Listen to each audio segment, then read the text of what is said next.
to Roberts. It's opened up for him. And there's an opportunity here. Oh, how cool is that? How cool is that? From Chris Rigg.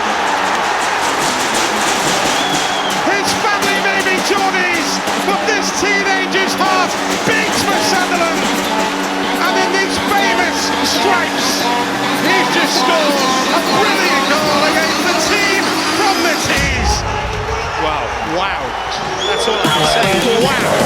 Hello everyone and welcome to another episode of the Roker Report podcast in association with the Sunderland Community Soup Kitchen. It's Gav and you join me about half an hour, 45 minutes after the full-time whistle as Sunderland have beaten Middlesbrough in the tees. We are tees, is it not? Derby, I don't know.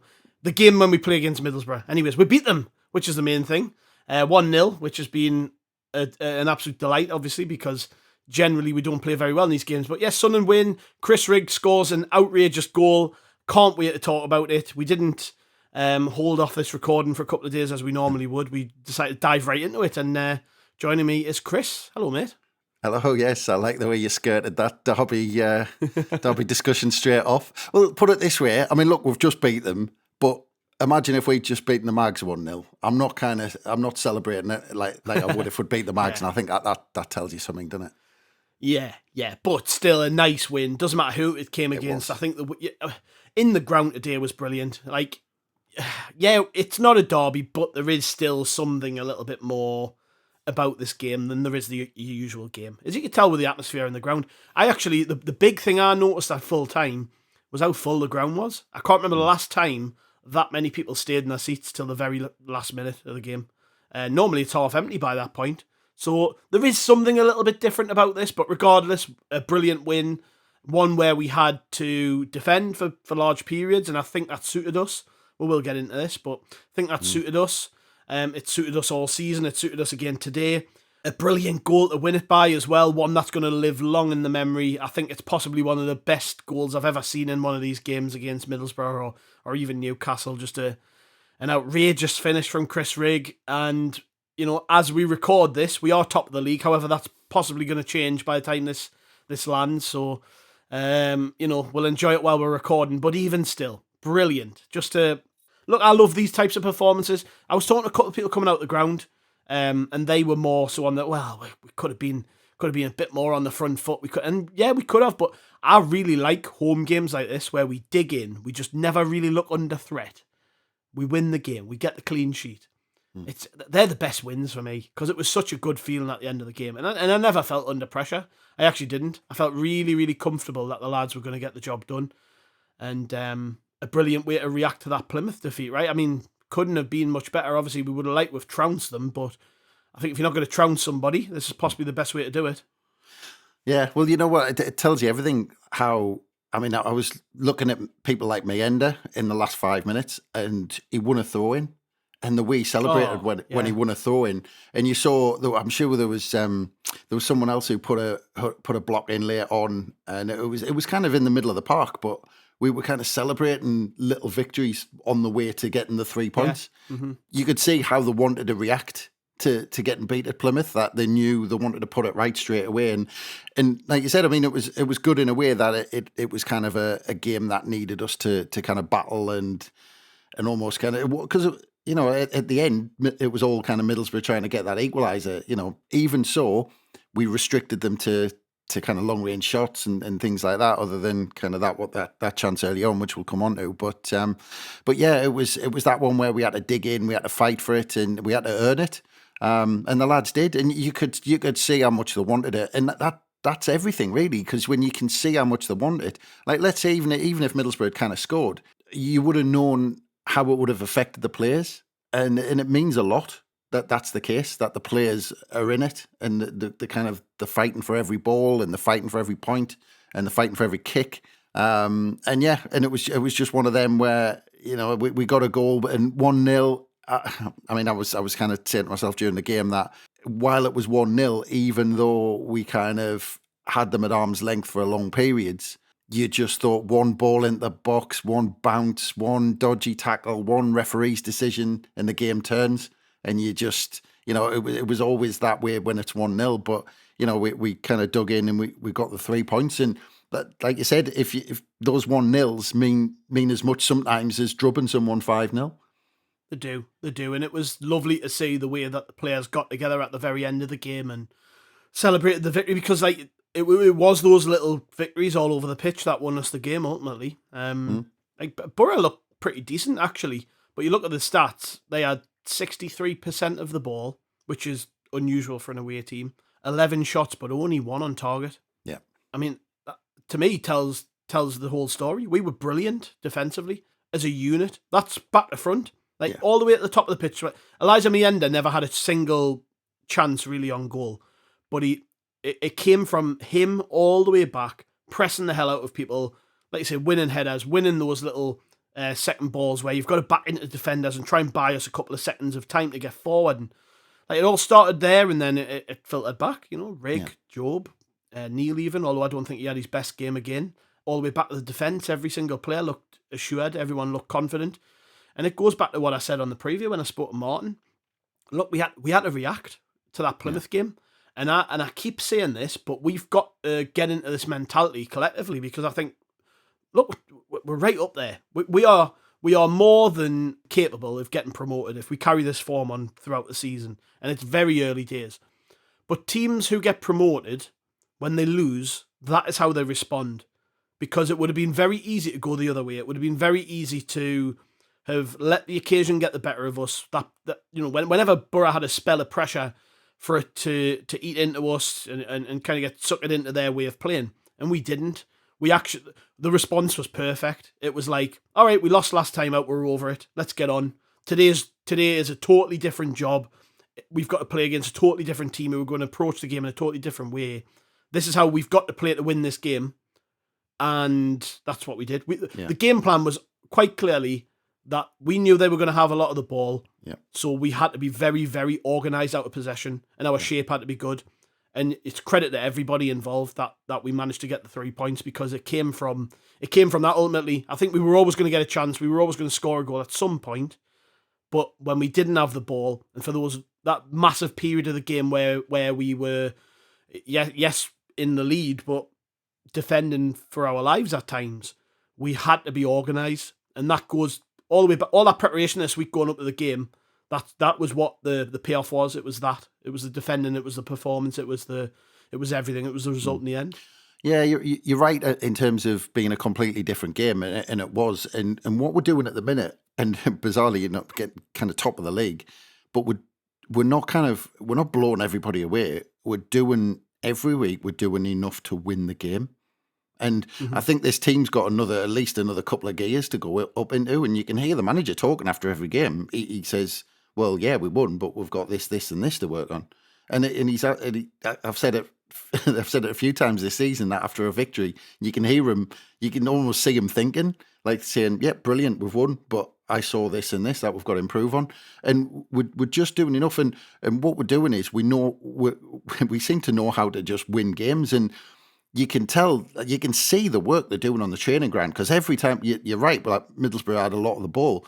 But what we did, we locked into it in our own half. We locked into a 4-4-2, where Mienda and Chris Rigg were almost kind of just going across the pitch together in front of these two banks of four, which started right in the edge of the box, and then the four midfielders right in front of them.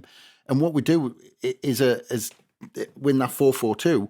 We basically just lock into positions, and we just wait for the opposition to come. And then as soon as the ball's played into someone, we pick it off. And I tell you what, I mean, we might touch on it again, but I tell you what, go back through that game and watch how many times Job anticipated a pass coming into someone. He did it so quietly, as like sometimes you might not notice these things, but throughout the game, he just time and time again picked off a pass, or stuck a foot in, or got a little niggle in there where Boro couldn't kind of flick around the corner, or they couldn't play a 1-2. And Job was anticipating it every time. I mean, he wasn't spectacular in terms of taking players on or spraying balls 50 yards. But I tell you what, I mean, for me, he was man of the match today, because the amount of times he just got a little foot in, got a little nick, stepped into some space where Middlesbrough couldn't play it through the channels.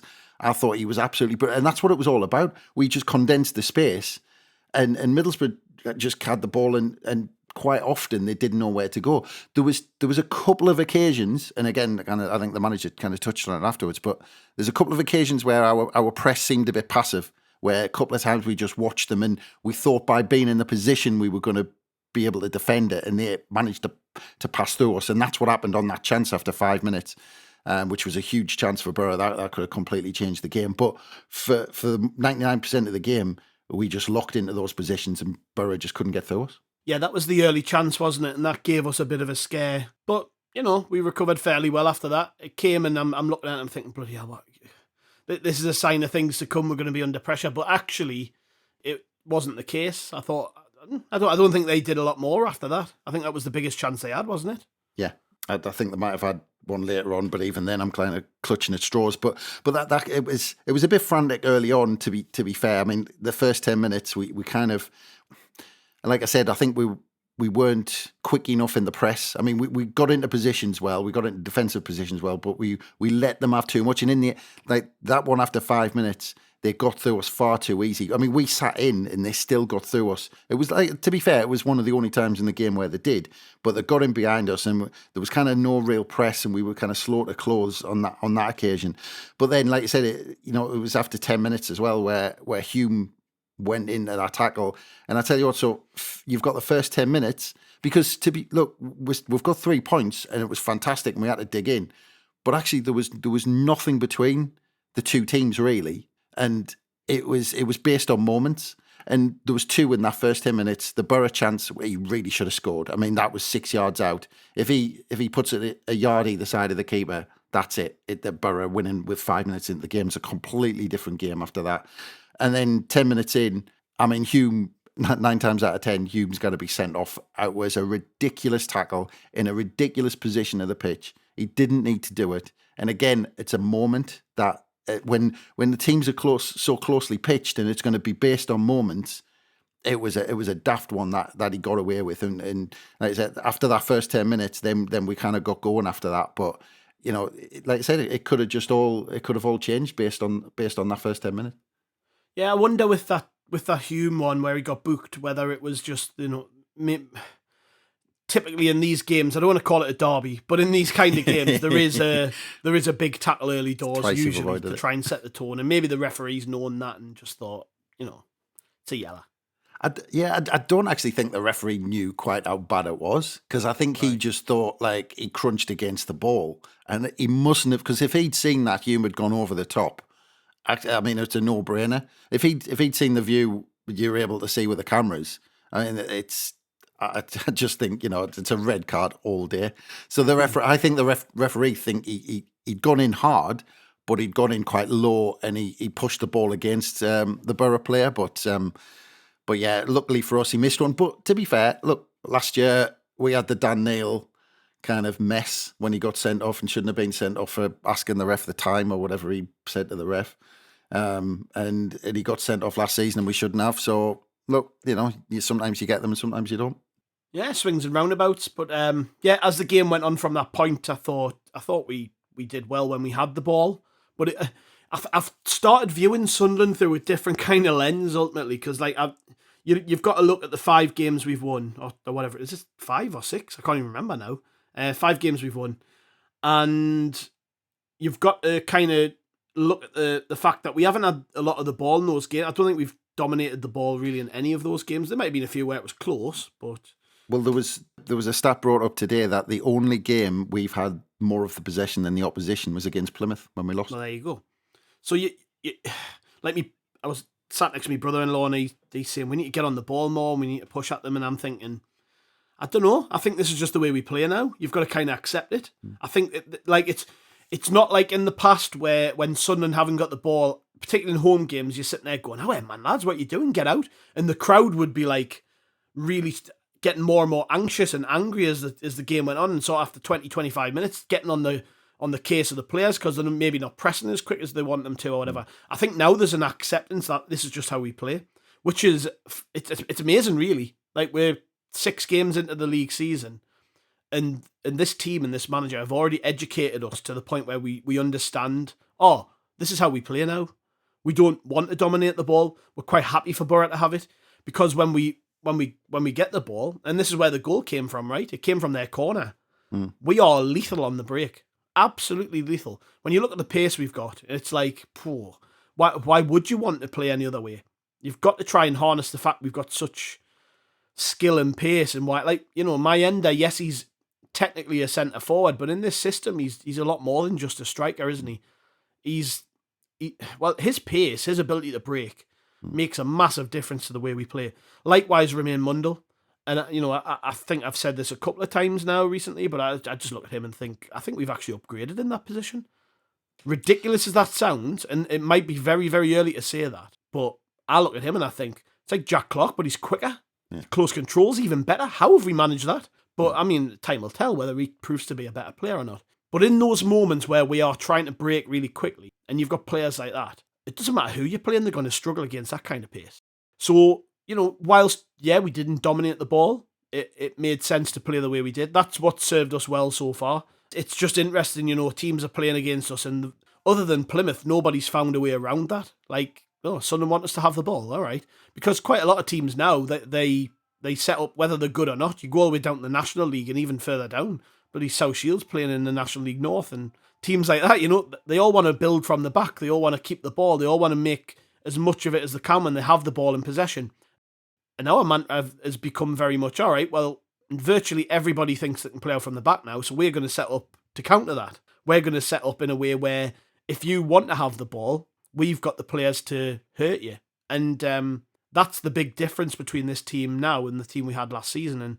And obviously that's where the goal came from, didn't it? It came from their corner, we break. And it's, you could say, a little bit fortunate, but at the same time, Mundle's got to work very, very hard and gets us into a good position to eventually break forward. We do that at pace. And obviously the goal comes from, obviously Roberts has a shot which was flying miles wide, but we were quick to react. And obviously before we go on to the finish from Rigg, because that deserves its own sort of moment here, just grab your thoughts on the build up to the goal, because I think it's becoming a bit of a trademark of ours, isn't it? Well, it was kind of, it's partly on the break, but it's as you said, it's the way we play now. But it was this, and you can see what we've worked on the training ground, and when you can see that it's our style, and that something comes off, then, you know, it feels even better, because you go, oh well, you know, because we've done that, and we've done it a few times. And what happened, I mean, the corner was actually quite dangerous, because Clarke had a free header. He should have actually done better. And, you know, again, that's another moment. And we got away with that one a little bit, because Boro were really organised on corners. They had this system where they kind of pushed all of our players back and left Clarke in space. And a couple of times he should have done better. And this was one of them. But we do this thing on goal kicks, which I really quite enjoy, because one of the players taps it to Patterson. And Patterson just stands there on the ball. And he waits for the opposition to come at us, to come like 10, 20 yards further forward, thinking we're going to try and play it out from the back and play it short, because the two players stick with him. So they stick close to Patterson. But what he does, he waits for the opposition to push up 20 yards, and then he knocks it over the top. So then we're in behind their midfield. And this is what happened this time, where Patterson played the ball forward, and it was Job who won the header. And he flicked it on, and then and we can come on to Roberts now as well, because I love to see Roberts getting his swagger back that he had like the season before last with Ahmad. And you can see him now that whenever he gets the ball, he's got one thing on his mind, to be positive, and he's going to players again, which last season he just didn't look like he wanted to do. He looked like he was looking for a pass. And this season he's got his mindset back where he's like, I'm going to take a player on. And you can see that he's up for it, because when he does lose the ball back, he's running 30, 40 yards to get the ball back as well.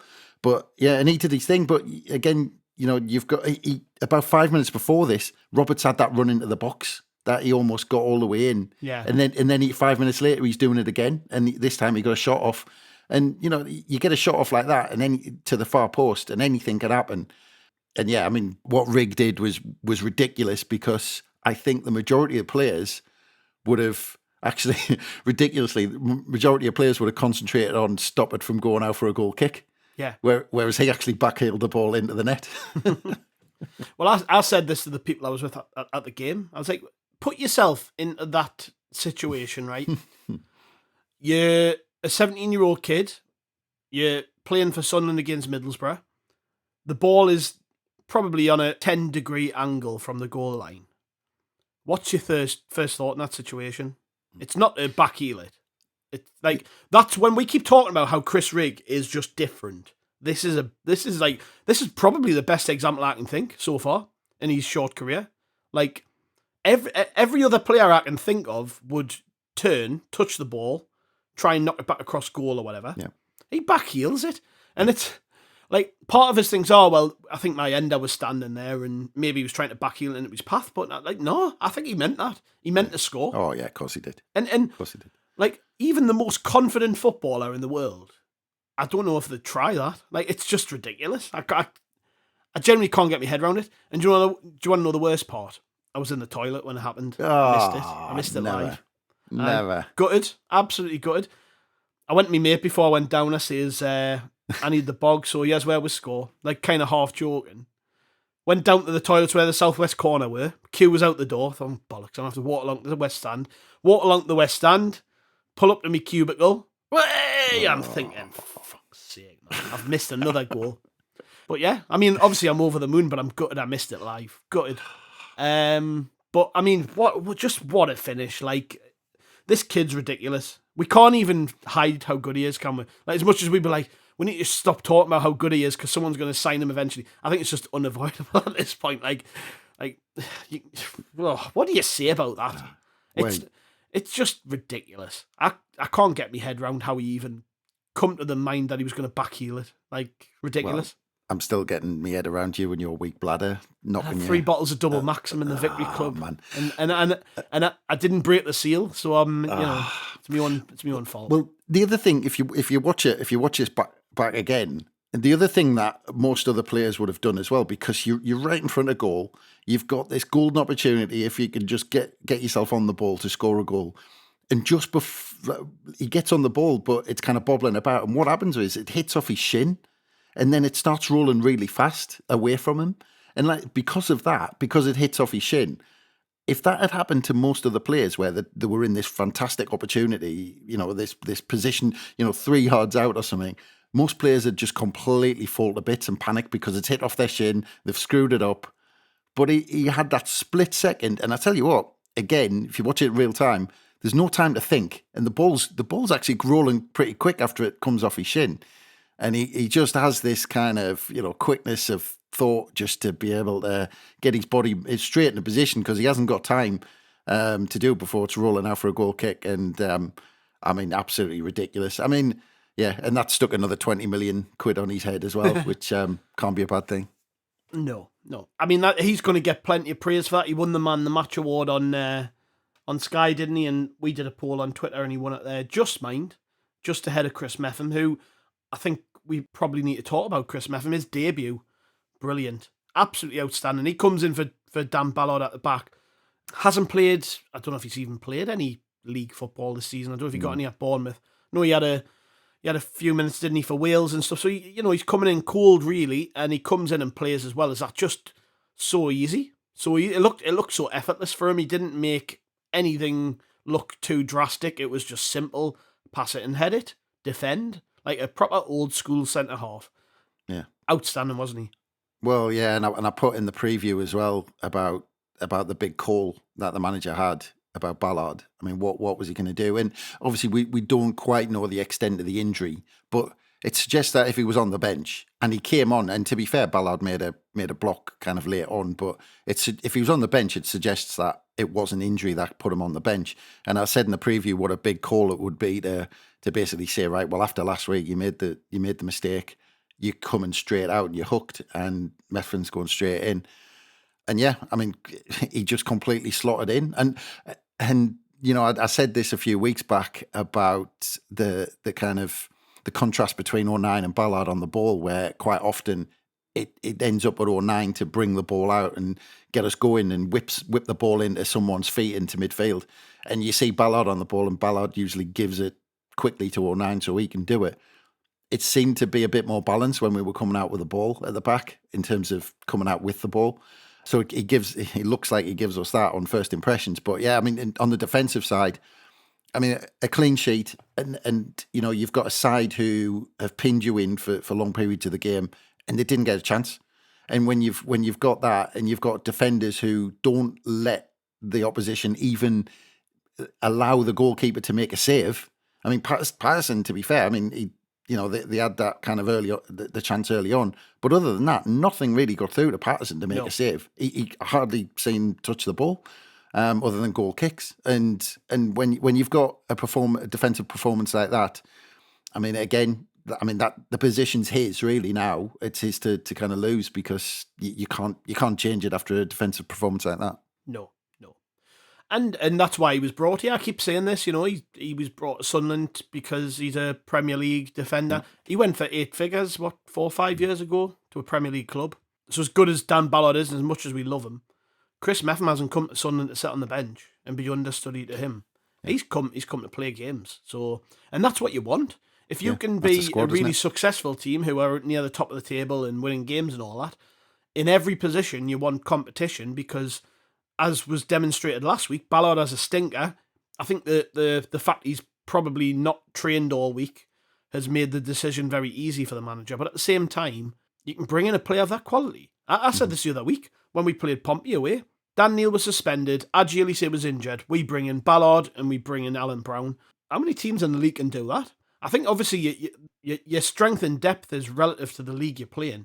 But I bet there aren't many teams in the Championship who've got the depth we've got. And we've still got players to come in who we haven't even seen yet. Yeah, new signings. Alexic, Salis, this lad from Lens, he's a Ghana international who was in the team of the season in the French league 2 seasons ago. When his team finished second, he's played Champions League football. He's not come here to sit behind Dan Neil. So if Dan Neil's not playing well and he's fit, he's going to lose his place. That's the way it should be. That's the way we get that's the way we generate success across the season, And the games are going to come thick and fast coming up. But we needed a performance like this today, because there's a couple of players there who, if they hadn't played well today after last week, might have been looking over their shoulders. And that atmosphere is what you want. But at the same time, right, I was obviously in the southwest corner, and all of the injured players, the players who weren't in the squad and all the rest of it, they were in a box just behind us. They were absolutely loving it. Adji Elise is banging on the boards, starting songs off. The metal boards, which made that horrible racket. It was the Chris Rigg song. Adji Elise is bent over the stand, smashing the board, starting song. Like the player, even the lads not involved were loving it, and that tells you everything. This is such a brilliant team at the minute. There was a video just after the game as well where the camera followed Rigg into the training, into the dressing room, and the whole team were up on their feet giving him a round of applause. That's the way it should be when you're doing as well as we are. But I just think we've got such a real squad mentality at the minute. And I hope it stays like that, because there's so much quality to come in yet. There's players sitting on the side itching to play. And it all bodes well, doesn't it? I mean, this game in isolation, yes, a 1-0 win at home, brilliant. Gets us back to winning ways. It's another clean sheet. It helps that it was against Middlesbrough. That's nice. That's a bonus. Maybe now we've won 2 and 3 against them, we can stop talking about how they take it a little bit more serious than us, because that's been a sticking point in recent years, and we've won one, so there's that monkey off our backs. But it just sets us up nicely for the rest of the coming weeks. Really, the games that are coming up, I think, kind of reaffirms in my mind that we are a contender and that we deserve to be where we are. We haven't got here by luck. We're defending brilliantly. We're taking our chances. We've got good players. We've got depth. We've got players who haven't even came in yet. I mean, there's not much to be upset about at the minute when it comes to Sunderland, and I think this was the perfect result ultimately, and the perfect performance. Like it was either batter them or play like this, and this is great. I'm over the moon. Yeah, well, that's it. I mean, I said right at the start that the kind of the big thing for me was how the players were reacting to tiny little things on the pitch. Never mind winning the game at the end. It was kind of celebrating winning a throw-in, which was nuts. And people like Mayenda as well. I mean, he looks across at the bench and he's got kind of Isidore Wilson, or Wilson Isidore, wrong way around, sitting on the bench waiting to come on. But he would walk into any other Championship side, and like Ballard would as well. So you've got players on the bench who would, they would be able to kind of play football anywhere else. You've got players, as you said, waiting in the wings, injured or kind of getting fit, and we haven't even seen play yet. And all of these players on the pitch are one bad performance away from being dropped and then someone else coming in for them. And they've got to wait their chance. I mean, Ballard's the perfect example where, he made a mistake. Manager says, right, well, we've got someone else who can come in and kind of trying to shore us up. And that's what happened. And every player is now kind of on his toes because he knows there's someone waiting right behind him to come into the starting 11. Yeah, well, it means that we're going into this Watford game with a bit of confidence. Watford have had a decent start. They did get battered, though, today off Norwich, which is interesting. So maybe we've caught them at a good time on the back of a heavy defeat or not. Depends how good they are. They were tipped at the start of the season to struggle, and they've started well, but they've certainly tailed off in the last handful of games. So we will be back with a preview to chat about that one. But I'm just riding high on this result. I'm gonna enjoy me Saturday. I'm gonna have a few beers. I'm gonna relax. I'm a lot more happy than I was this time last week. Put it that way. Well, it's good, isn't it? You know, when we're the early kick-off and we win, we can watch the rest of the football, you know, because normally you just want to turn it all off if we get beaten the early kick-off. That's precisely what I did last week, by the way. I didn't watch Match of the Day. I didn't watch the AFL show. Didn't even listen to the interviews on the club YouTube channel. I just avoided football for the weekend. I hate losing. But I'm going to drink it all in this weekend. It's going to be great. That's it. And then Watford, like you said, I mean, it's anyone's guess who's going to be manager of them before the weekend's out because you just never know with that lot, do you? No. Anyways, cheers, mate. Thanks for that. Always nice to talk about a proper Sunderland win. Thanks to listeners. Thanks for joining us. As always, we will be back with a preview ahead of Watford, so make sure you wait for that one to drop in at some point midweek. We've got everything coming up on rokereport.sbnation.com.